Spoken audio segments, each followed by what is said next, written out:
4624. ICU 954. Intubated 601. Positivity by region. Mid-Hudson, number 1 in inverse, 4.6. Long Island, 4.5. New York City, 4.1. Western New York, 1.99. Behavior matters. Community behavior matters. Western New York was at the top of the scale for a long time, as people remember. It's now 1.99. Capital Region, 1.7. Finger Lakes, 1.6. Mohawk Valley, 1.5. North Country, 1.5. Central New York, 0.8. Southern Tier, 0.6. Statewide, 3.28. By borough, interesting. 7-day positivity. Queens, 5.2. Staten Island, 5.2. Bronx, 5.1. Brooklyn, 4.8. Manhattan, 2.87. Again, community behavior matters. Bronx was the highest level, as you remember. They're all close, but now it's Queens, Staten Island, Bronx, Brooklyn. Manhattan, 2.87. Manhattan has always been, not always, but for a long time has been down at the bottom. Vaccines, a few minutes ago we did the 7 millionth shot in the arm. I got the Johnson & Johnson vaccine this morning. I want everyone to understand Johnson & Johnson, Pfizer, Moderna, they all work. Take whatever vaccine you can get. We're working very hard at the equitable distribution. We now have 145 community-based pop-up sites, 14 state mass vaccination sites, which are the highest throughput sites. If you ask for what are the single most effective, the mass vaccination sites have the highest throughput. We also have 6 mass vaccination sites in partnership with the federal government. 52 churches across the state are now doing vaccinations. We're opening 16 new pop-up sites across the state this week, including 8 new church sites, new pop-up sites, 8 in New York City, 2 on Long Island, 2 in the Hudson Valley, 1 in Saratoga Springs, 1 in Geneva, 1 in Buffalo, 1 in Wellsville. They should do 5,200 shots, those pop-up centers. People can sign up for an appointment today, ny.gov/vaccine, or call 1-833 New York State, number 4, VAX. Reopening. Today we're announcing that effective this Monday, March 22nd, the final 5 yellow zone clusters will be lifted. So all clusters will be lifted. The remaining clusters are in the East Bronx, West Bronx, Manhattan, Newburgh, New Windsor, Queens, Kew Gardens, Forest Hills. That means any specific restrictions in those locations that had been in place will be lifted, and now will fall in line with overall state guidance. But that means all the clusters will be lifted on reopening. Indoor fitness classes will be reopening. That's primarily in New York City on Monday, March 22nd. Gyms were open, but indoor fitness classes were not open. And that caused a certain amount of consternation. They will open Monday, March 22nd. They will also be subject to the protocols that have been in place all across the state. 33% capacity, sign in with contact information. They schedule the classes to allow cleaning, disinfection, mask, social distancing, shared equipment cleaned. Local health departments shall inspect.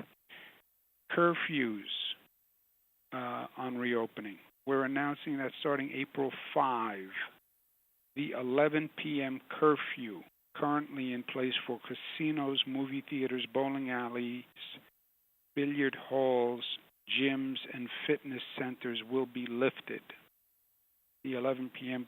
curfew will be lifted. The 11 p.m. curfew for food and beverage establishments and the 12 a.m. curfew for catered events will remain in effect for the time being. We're evaluating both now, and we will have an announcement on them in April. Third piece of business is the budget. The budget is more important this year than any budget that we have done, and frankly, it's more complicated than any budget that we have done.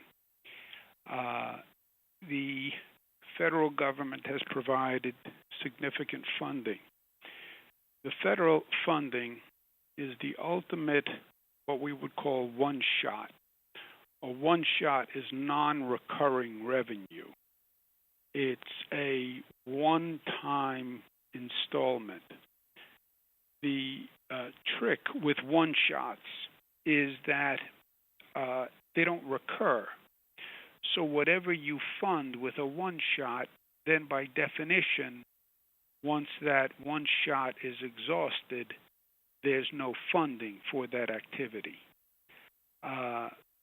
The one-shots create what we call a cliff, raises spending to a very high basis, but for a very short period of time, and right after that spending, you hit a cliff, and it's a long way down to the bottom.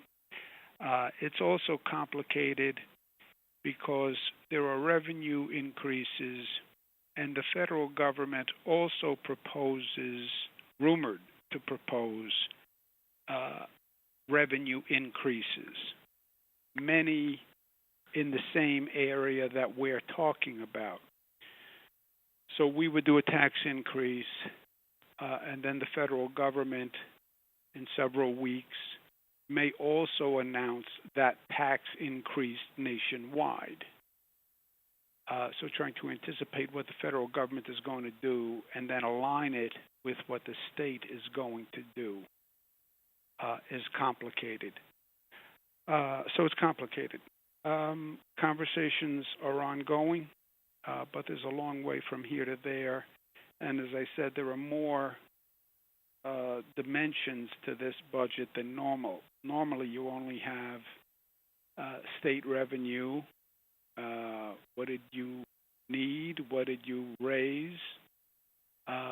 What do you want to fund? This has an entire overlay of the federal government funding, and then an overlay of the federal government's future tax actions, which the Biden administration is talking about for their infrastructure bill, to fund their infrastructure funding. So it's complicated.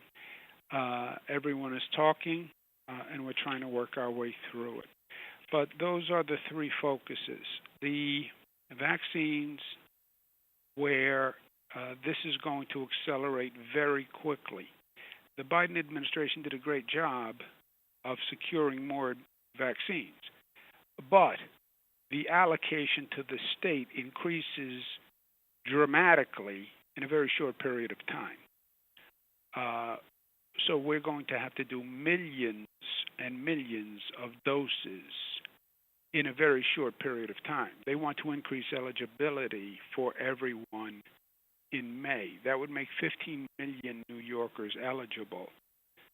We have only fully vaccinated about 2 million New Yorkers, fully vaccinated. Even let's call it 3. But you'd be going from 3 million to 15 eligible, which means you'd have 12 million people eligible who haven't received a vaccine, and then a tremendous allocation coming in very quickly. So this is a logistical nightmare for the state to perform on the vaccine side. On the vaccine side, you also have the equity component where hesitancy, lack of trust, access, we want to make sure it's done fairly. So that's an added complication. But that's job one. Job two is we have to get the budget done, and that's extraordinarily complicated. And job three, reopen, and reopen with energy and optimism and with a real sense of progress that people can see so they have confidence in New York. New York is taking a beating during COVID. It's important that people, businesses, have confidence in New York. We have serious issues. It's not just COVID. COVID created a number of ancillary issues. We have a tremendous public safety issue. We have a crime problem. Again, I remind local governments, April 1, they, I've been saying for a year, must have their new public safety plan in place, done in collaboration with the community. So public safety, you don't often think of public safety as a reopening issue, but public safety, crime is a major priority for people in making decisions whether they want to stay in a community or not. And gauging the reopening with COVID, curfews, etc., that's an ongoing process, and we've been continuing that. Restaurants opening, etc. So those are the three tasks I'm focused on. Reopening, vaccination, and getting the budget done. Any questions on the Assembly announced a law firm to conduct their review. I am not going to take any questions or have any comments on the review at this time. Let the lawyers do their job and let them conduct the review. And then we can talk about it when we have facts established or a specific situation relative to the review. But other than that, I'm going to respect the review, and I won't comment on it or related matters. Let's take questions, please, operator. Sure, and as a reminder, to ask a question, you will need to press *1 on your telephone. To withdraw your question, press the # key. Please stand by while we compile the Q&A roster.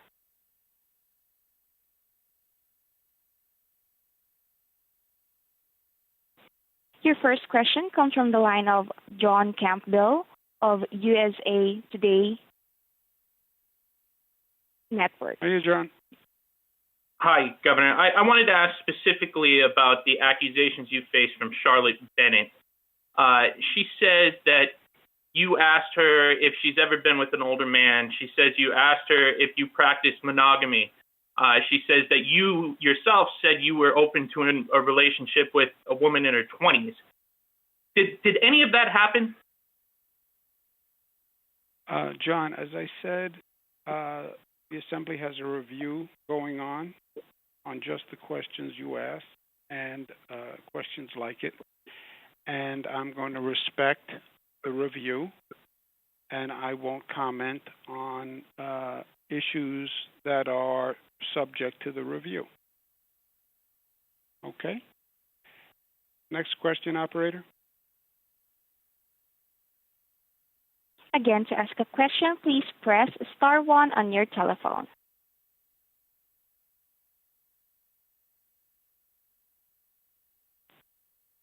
And your next question comes from the line of Marcia Kramer of CBS.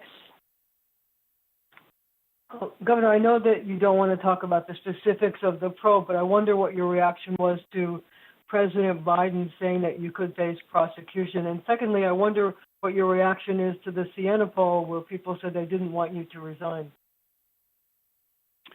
I don't think that's what President Biden said, Marcia,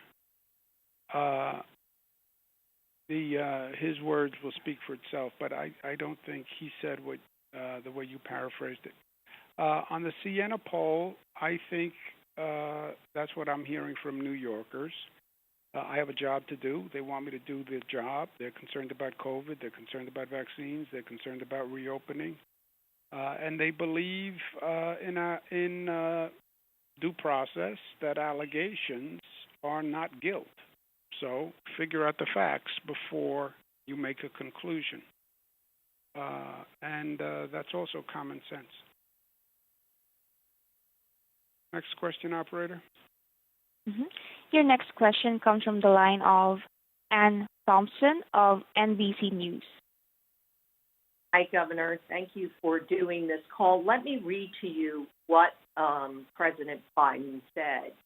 And he was asked by George Stephanopoulos if the investigation confirms the claims of the women, should he resign? And the president said, yes, I think he probably could end up being prosecuted too. What's your reaction to that? Well, if you committed a crime, you can be prosecuted. That's true. But what President Biden said was we should do an investigation. The question to President Biden starts with, do you think the governor should resign, or do you think there should be a review first? And the president said there should be a review. I agree with him on that. The people of New York agree with him on that. People of New York in the poll that's Marcia was mentioning, the Siena poll said 50 to 35 or something like that, that I should not resign. 35 said I should resign. By the way, 35% would say I should resign. Anyway, 35% have been. There's always been 35% against me, just on the normal political spectrum. So President Biden's position is consistent with New Yorkers' position, is consistent with the Siena poll position, is consistent with my position. I'm not going to resign. Find out the facts, and we'll take it from there. Let's take one more, operator. Your next question comes from the line of Gwen Hogan from WNYC. Hey, Governor, can you hear me? Yes, I can. Hi there. Thanks for taking my call. Can you explain to New Yorkers why your administration leaked Lindsay Boylan's personnel records and reportedly circulated a letter trying to gain signatures from former staffers claiming she was backed by Donald Trump supporters after she alleged sexual harassment by you? That is, Ms. Boylan is one of the issues that is going to be reviewed by the Assembly and the Attorney General, and I want them to do their review and let them determine the facts, and then we'll take it from there.